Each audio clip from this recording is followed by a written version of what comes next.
worker, let's say you work at Walmart and you have to get food stamps to survive, and you say, I'm not going to work until they raise my salary. Well, you get fired. They throw you out in the street. But if everyone that worked for Walmart were to say we're going to stop working, they would have to increase salaries and better conditions.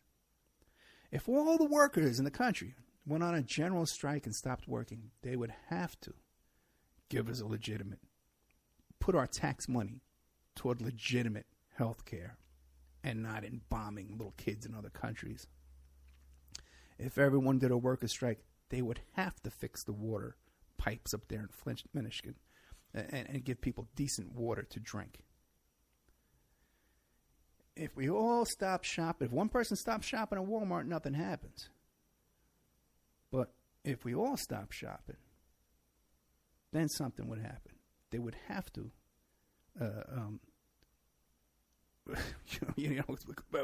Walmart should be nationalized at this point, but that's a whole other story.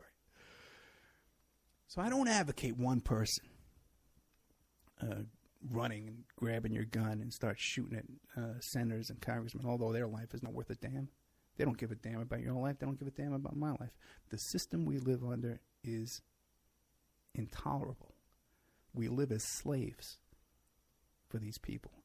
That somehow the value of those congressmen playing baseball on there is more valuable. Their life is more valuable than your life and my life, because they don't give a damn if you starve to death, if you're homeless in the street and you're hungry.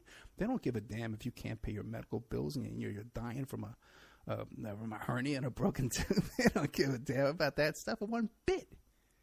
One bit. They don't think about it. It doesn't cross their mind. But yet you and I sit here and we watch our TVs and we say, oh, what a shame that they got shot. What a shame that they got shot by a man who couldn't take it anymore. A guy about 65 years old, worked his whole life. I'm going to tell you about this man when you get back. There's a time when the operation of the machine becomes so odious, makes you so sick at heart that you can't take part. You can't even passively take part. And you've got to put your bodies upon the gears and upon the wheels, upon the levers, upon all the apparatus, and you've got to make it stop. And you've got to indicate to the people who run it, to the people who own it, that unless you're free, the machine will be prevented from working at all. The system that we live under is intolerable. And we must resist this oppression with every drop of blood in our bodies, every blood, sweat, and tear that we can muster. We have to resist this machine. But we have to do it logically, and we have to do it intelligently. There's 1% of them, and there's about 350 million of us. We're the ones that work at Walmart. We're the ones that work in the courthouses, the clerks that keep this system, this machine working.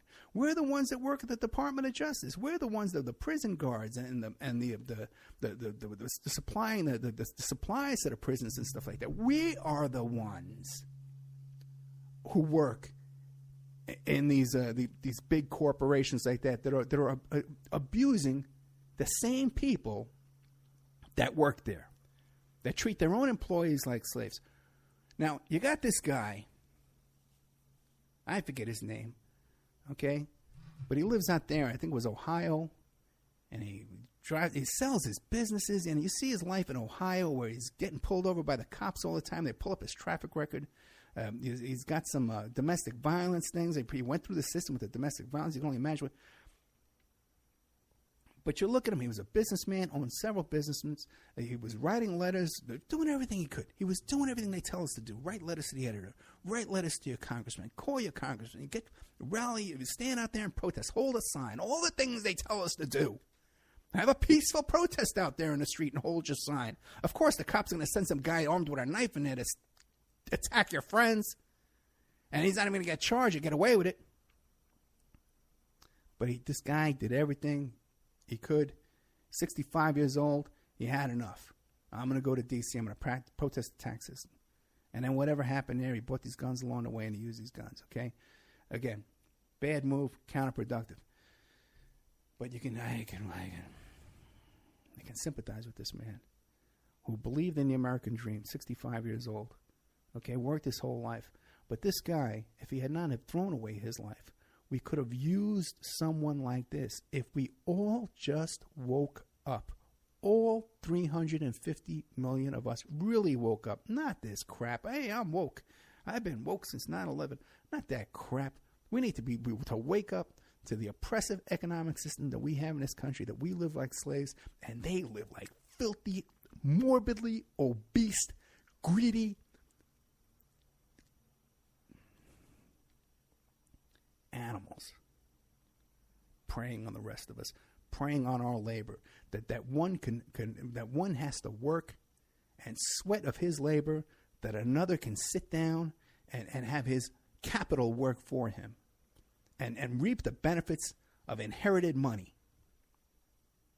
And now you got President Mr. Trump here. What he wants to do is do away with the estate tax, that they keep all the money. All the money, you go back, you look at the history of that money, comes from the slave trade, and they were there first. They got the railroads, then they got the oil first. No way to compete with that. We need a shakeup of this whole system, but we're not going to do it by one guy grabbing a gun and running out there. What you got to do is just imagine. I was thinking this the other day. Imagine if me and all my friends went door to door and knocked on our neighbor's door and said, what we're doing this year, there's 6 of us here now. And, we all live like slaves here, and we find this to be intolerable. So what we're going to do is we're going to leave our jobs and our homes. We're going to start walking door to door across the country until we've talked to every single person in this country, and some will follow us and come with us, and we change this system that we have, that the majority is that 350 million of us are getting screwed, and 1% is reaping all the benefit. It's our own fault. It's our own fault that we allow this to continue. Again, don't misunderstand. I'm not telling you to pick up a gun and run out there and start shooting people. That's at this point anyway. Ultimately, we kind of need to have trials with these people. We need to put them safely away where they can't harm the world after this. But we have psychopaths running the world at this point, who have this system of war and a system of burning oil. In 1,000 years, they're going to look back at us and say, boy, they had this oil. We need that oil for plastic and paint. And they were just burning it up in their cars. Why would they do that? When they had batteries and stuff, the renewable energy, why would they burn up all this natural resource that we need? They were just burning it? Really? And we would look, and they say, well, water is such a precious resource. What would they do with the water? They were flushing their toilets with water? What? Really? They're not going to believe. We're going to look back at us like we were insane, like we were putting leeches on our necks back in the colonist times. You know what I mean? They're going to look back at us like we were nuts. You're trying to tell me that 1% had kept all the money and the rest of them worked like slaves, and that they kept taking more and more and more from the workers, and they just stood back and allowed it to happen? Why? This is what our great-grandchildren are going to look back and ask, that we were a bunch of suckers and a bunch of idiots. And part of the problem is that we're sitting watching YouTube videos with these nutcases. How many of them are telling you this kind of stuff I'm telling you tonight? Not one. But I'm the crazy one. Running out of time. Running out of things to say.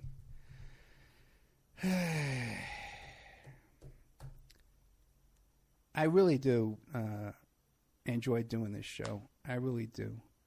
And I think I bring you stuff that no one else brings you. I really do. And I think we have if you're listening to the show, if you listen for this long, I always wait to the end of the show, because if you listen this long, you're getting some kind of benefit from what I'm doing here. And from what I do off the air too.